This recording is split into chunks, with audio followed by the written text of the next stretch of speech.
നമസ്കാരം.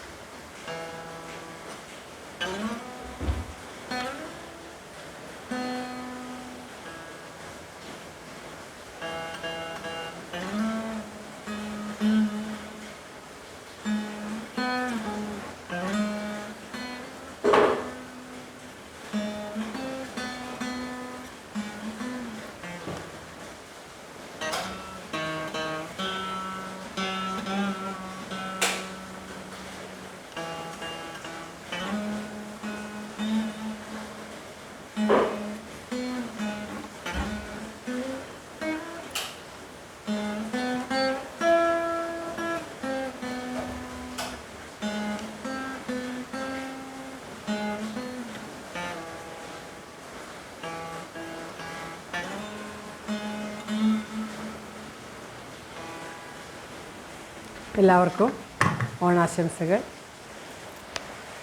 നാരായണ സ്വാമിയുടെ മഹാവിഷ്ണുവിൻ്റെ അനുഗ്രഹത്തോടുകൂടി മഹാവിഷ്ണുവിൻ്റെ പിറന്നാളായ ചിങ്ങമാസത്തിലെ വാമനദേവൻ്റെ അവതാരമൂർത്തിയായ മഹാവിഷ്ണുവിൻ്റെ അവതാരമായ ശ്രീ വാമനമൂർത്തിയുടെ പിറന്നാളായ ചിങ്ങമാസത്തിലെ തിരുവോണം ദിവസമാണ് നാം ഓണം കൊണ്ടാടുന്നത്.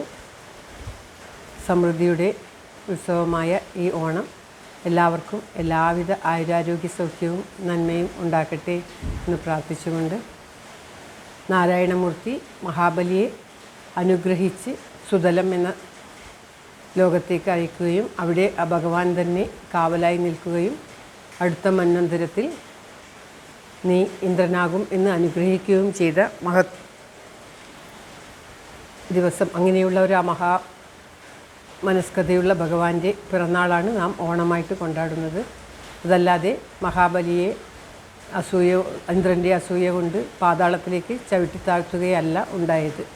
മഹാബലി അതിമഹാനായ അത്രയും ഭക്തിയുള്ള ഒരു ചക്രവർത്തിയായിരുന്നു. പക്ഷേ അദ്ദേഹം പാതാളമാണ് ഭരിക്കേണ്ടത്.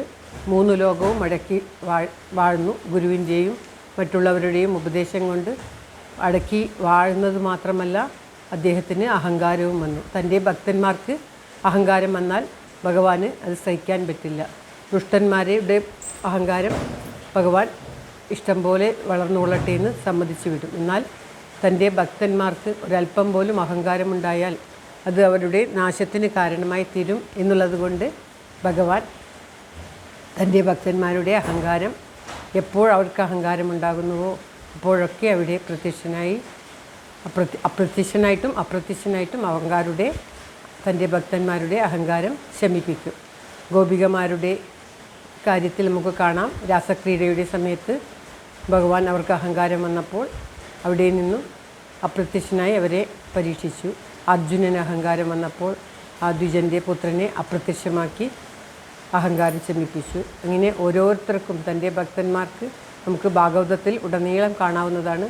തൻ്റെ ഭക്തന്മാർക്ക് അഹങ്കാരം വരുമ്പോൾ ഭഗവാൻ അവരെ ആ അഹങ്കാരത്തിൽ നിന്നും രക്ഷിച്ച് അവരെ അനുഗ്രഹിക്കുന്നത്.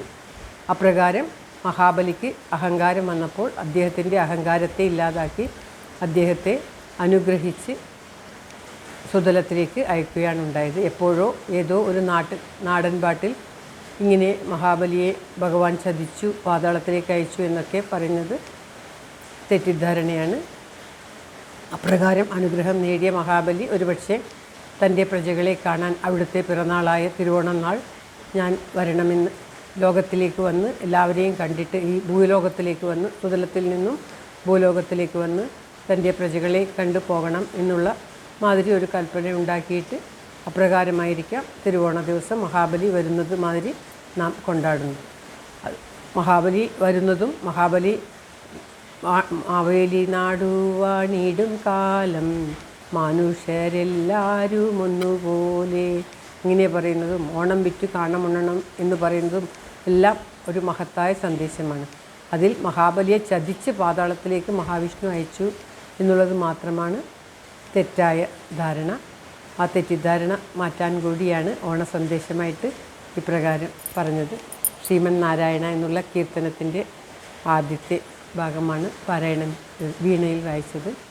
തെറ്റുകൾ എല്ലാം പൊറുക്കുമെന്ന് കരുതിക്കൊണ്ട് എല്ലാവർക്കും വീണ്ടും വീണ്ടും സമൃദ്ധി നിറഞ്ഞ ഓണവും ജീവിതവും പ്രാർത്ഥിച്ചുകൊണ്ട് ഭഗവത് സമക്ഷം ഈ സന്ദേശം സമർപ്പിക്കുന്ന ഗീതാരാജ.